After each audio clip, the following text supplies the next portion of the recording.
எப்போதுமே தமிழகத்தை பொறுத்தவரை திமுகவினருக்கு காங்கிரஸ் தங்கள் மீது ஏறி சவாரி செய்து வருவதா எண்ணம் இருக்கு. ஏன்னா தமிழகத்துல தனித்து நின்றாலே அந்த கட்சிக்கு இப்போதைய நிலையில ஒரு எம்எல்ஏ சீட் கூட கிடைக்காது என்பது திமுகவினோட எண்ணமா இருக்கு. புகைச்சல் அரசியல் புரசலா இருந்தாலும் வரும் தேர்தலில் விஜய் கொளுத்தி போட்ட ஒரு விஷயம் காங்கிரஸ் கட்சியினருக்கு கூடுதல் தெம்பையே கொடுத்திருக்கு. அதாவது தங்களோட கூட்டணி அமைக்கும் கட்சிகளுக்கு ஆட்சியிலும் அதிகாரத்திலும் பங்கு கொடுப்போம்னு விஜய் கூறியிருப்பதால காங்கிரஸ் கட்சியினர் கூடுதல் தெம்போட திமுகவை சீண்டி பார்க்கும் கருத்துக்களை வெளியிட்டு வராங்க. அதோடு ராகுல் காந்தி விஜயுடன் தொடர்ந்து பேசி வருவதாகவும் தகவல் இருக்கு. இத காரணம் காட்டி காங்கிரஸ் கட்சியினர் தங்கள் கட்சியினருக்கு கூடுதல் சீட்டுகளை பெற திமுக தலைமைக்கு நெருக்கடி கொடுத்து வருவதா சொல்லப்படுது. கடந்த தேர்தலில் காங்கிரசுக்கு 25 சீட்டுகள் வழங்கப்பட்டுச்சு. அதுல 18 தொகுதிகளில் வெற்றி பெற்றிருக்காங்க. ஆனா வரும் தேர்தலில் கிட்டத்தட்ட 30 சீட்டுகள் வர காங்கிரஸ் கட்சிக்கு ஒதுக்க திமுக தலைமை முடிவு செய்துள்ளதா தெரியுது. இத முதல்வர் ஸ்டாலினின் மருமகன் டெல்லி சென்று காங்கிரஸ் கட்சியின் தலைமைக்கு உறுதி செய்ததாகவும் சொல்றாங்க. ஆனா அதையும் தாண்டி காங்கிரஸ் கட்சி எதிர்பார்ப்பதாக சொல்லப்படுது. அதாவது திமுகவை பெரும்பான்மையா வெற்றி பெற்று அரியணையில மீண்டும் ஏறவிடக்கூடாதுன்னு காங்கிரஸ் கட்சி கருதுவதா சொல்லப்படுது. அப்போதுதான் ஆட்சியில் பங்கு கேட்க முடியும் என்பது அந்த கட்சியின் எண்ணமா இருக்கு. இதற்கு மேலும் தவிக தலைவர் விஜயோட காங்கிரஸ் நிர்வாகி பிரவீன் சக்கரவர்த்தி நேரடி சந்திப்பு நடந்த பின் காங்கிரஸ் கட்சியின் செயல்பாடுகள்ல பல்வேறு மாற்றங்கள் காணப்படுவதா திமுகவினர் சந்தேகப்படுறாங்க. இதன் விளைவாகவே காங்கிரஸ் கட்சியின் விருதுநகர் எம்பி மாணிக்கம் தாகூர் தொடர்ச்சியா ஆட்சி அதிகார பகிர்வு தொடர்பா பேசி வந்தாரு. இது கூட்டணிக்குள்ள புகைச்சலை ஏற்படுத்தி இருக்கு. அதே வேளையில காங்கிரஸ் கட்சி தலைவர் செல்வ பெருந்தகை நாங்கள் எந்த கட்சியுடனும் கூட்டணி பேசல, சட்டப்பேரவை தேர்தல் கூட்டணியை பொறுத்தவரை அகில இந்திய காங்கிரஸ் கமிட்டி என்ன சொல்கிறதோ அதைத்தான் நாங்கள் செய்ய முடியும்.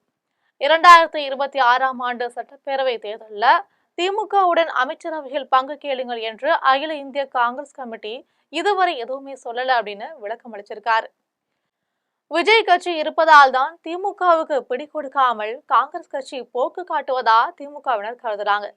இதன் எதிரொலியாக மதுரை மாவட்டம் சுப்பிரமணியபுரம் பகுதியில் நடைபெற்ற மொழிப்போர் தியாகிகள் வீரவணக்க நாள் பொதுக்கூட்டத்தில் திமுக மாநகர செயலாளர் மற்றும் மதுரை வடக்கு தொகுதி எம்எல்ஏவுமான கோ தளபதி கடுமையா காங்கிரஸ் கட்சியை விமர்சனம் செஞ்சிருக்காரு.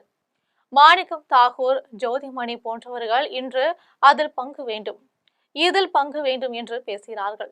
எம்பி ஆகிவிட்ட பிறகு ஆட்சியில் பங்கு வேண்டும் என்று பேசுவது ஏற்றுக்கொள்ள முடியாது. சட்டமன்ற தேர்தலில் யார் எம்எல்ஏ ஆனால் என்ன, ஆகாவிட்டால் என்ன என அவர்கள் நினைக்கிறார்கள். இதையெல்லாம் காங்கிரஸ் தலைமை புரிந்து அவர்களுக்கு அடுத்த முறை சீட் கொடுக்க கூடாது. நாம் இல்லாவிட்டால் இந்தியா கூட்டணியே கிடையாது. ஒரு தொகுதிக்கு 3000 4000 ஓட்டு தான் காங்கிரஸுக்கு இருக்கு. வார்டுகளில் பூத் கமிட்டி போடக்கூட ஆள் இல்லாத கட்சி காங்கிரஸ்னு கடுமையா பேசியிருக்காரு.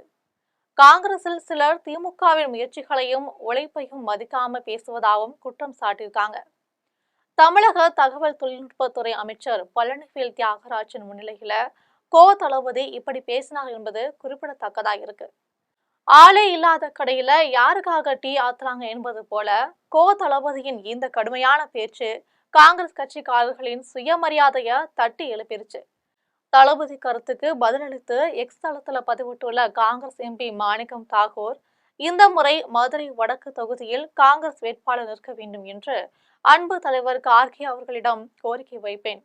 தன்மானம் காக்க சிலருக்கு பாடம் புகட்டணும். அதிகார திமுருடன் இருந்தால் தோழமை கட்சிகள் அமைதியாக இருக்கும் காலம் முடிந்துவிட்டதுன்னு பதிலடி கொடுத்திருக்காரு. கோ தளபதியின் இந்த பேச்சுக்கு உடனடியா கரூர் மக்களவை தொகுதியின் காங்கிரஸ் எம்பியான ஜோதிமணியும் உடனடியா பதில் கொடுத்திருக்காங்க. அவர் தன்னுடைய எக்ஸ் பக்கத்துல தேவையில்லாம என்ன வம்புக்கு இழுக்க வேணாம், நீங்கள் மதுரையில் உள்ளீர்கள், நான் கரூர்ல இருக்கேன், என்னை பற்றி பேச வேண்டிய அவசியம் உங்களுக்கு என்ன? காங்கிரஸ் கட்சியில் யார் போட்டியிட வேண்டும் என்பதை எங்கள் தலைவர் ராகுல் காந்தி முடிவு செய்வார். அது குறித்து உங்களிடம் யாரும் ஆலோசனை கேட்கல. காங்கிரஸ் கட்சியை தொடர்ந்து பொதுவெளியில் அவமதிப்பதை நாங்கள் வேடிக்கை பார்த்து கொண்டிருக்க மாட்டோம்.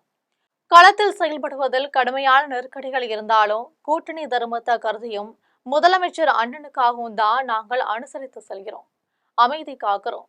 இதுவரை நாங்கள் எதிர்கொண்ட பல பிரச்சனைகளை பொதுவெளியில் பேசாம கட்டுப்பாட்டோட இருக்கிறோம்.